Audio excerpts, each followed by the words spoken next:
Here's how you can reply to a specific message on the iPhone. Let me show you how it works. If you're new here and first time on this channel, make sure you subscribe so you don't miss the upcoming tutorials and videos like this one. So this is especially useful in group chats or even in regular conversations where you can see that all of the text bubbles are managed or shown when you get inside the thread. But in order to reply to a specific message, you can swipe right on the individual text bubble, right? So you can see that this applies to text bubbles only, as we cannot like swipe left on like voice messages or some other things. But if it's a regular text, you can swipe left on it. You can see that this text bubble gets highlighted, so it's clear that I'm only replying to that one.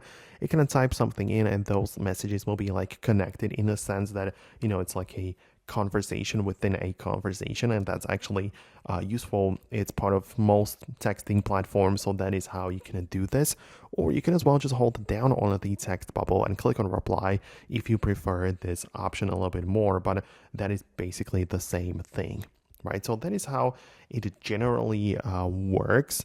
However, when it comes to messages which are delivered over the carrier, which are the regular texts, the green SMS bubbles, those simply do not have that feature, as it's like it's not iMessage where you send the text over the internet and more features can be part of that. This is the regular carrier, old school text, and those simply do not support it. So it's actually the reason why it may not work for a lot of people. But that would be about it from me. I really hope that I can explain it and show you how it should be working and how it generally functions. But let me know in the comments below what you think. Thanks a lot for watching, and I hope to catch you later in the upcoming videos as well.